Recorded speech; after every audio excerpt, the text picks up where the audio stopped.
wa Sido Bonanza. Sisi tunaitwa Master Gym FC, Master Gym FC.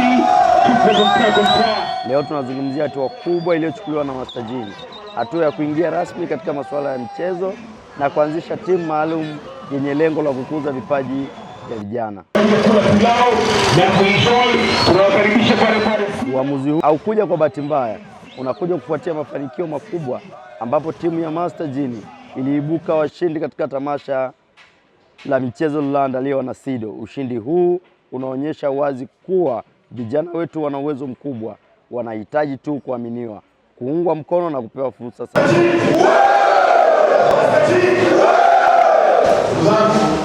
Nimefurahi sana. Nimeambiwa kwamba hapa timu zilikuwa 4, VETA, CRDB, nimeambiwa pia na Master Gym pamoja na timu ya Azania. Hongereni sana kwa timu zote zilizoshiriki, lakini tuwe pongezi zaidi kwa timu ambayo imechukua kombe ambayo imetuwezesha.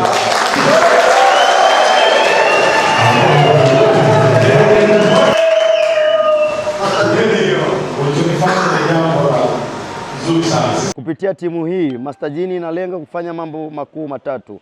Kwanza, kukuza na kuibua vipaji vya vijana kupitia michezo kwa kuwapatia jukwaa la kuonyesha uwezo wao. Pili, kujenga mahusiano imara miongoni mwa vijana kwa kuleta mshikamano na ushirikiano. Tatu, kutoa elimu mbalimbali itakavyowasaidia vijana kujitambua, kujiajiri, kufanya maamuzi sahihi katika maisha yao. Kama tunavyofahamu kwamba michezo ni afya, mtu ambaye hafanyi mazoezi unaweza ukakabiliwa na magonjwa yanayoitwa magonjwa yasiyoambukiza kama tunaita kisukari, unakifahamu,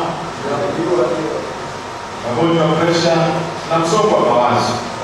Kwa hiyo tunapokuwa tunafanya mazoezi, miili yetu na akili yetu inakuwa timamu. Hata tunapoenda kazini, tunafanya kazi kwa ufasaha kabisa. Jeshi la polisi tuna kamisheni inaitwa kamisheni ya polisi jamii, ambayo mojawapo ya jukumu ni kuhakikisha kwamba tunakuwa na vijana tunakutana nao, kwa sababu sio wakati wote wewe ukiona mimi nimevaa nguo ya polisi, wewe umevaa nguo ya mechanic, kila mtu ana jukumu lake, si ndio? Ndio. Lakini kitu gani kitatuunganisha? Michezo.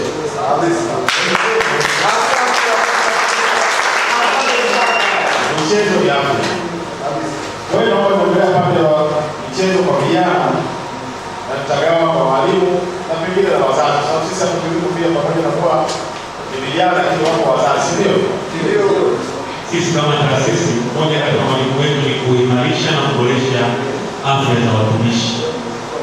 Kwa hiyo tuliona ni busara na ni vyema kuanzisha mashindano ambayo sisi ndio waandaaji wa mashindano hayo, na tukaomba kushirikiana na wenzetu wa VETA kwa kuwa hapa kwetu tulikuwa hatuna uwanja wa michezo. Kwa hiyo tukaomba tutumie maeneo yao. VETA na kubasanuza kama ushirikiano mzuri uliopo ni kuruhusu kutumia maeneo yao katika mashindano ya mbalimbali. Kwa mashindano ya mpira wa miguu ambao mabingwa ni Master Gym,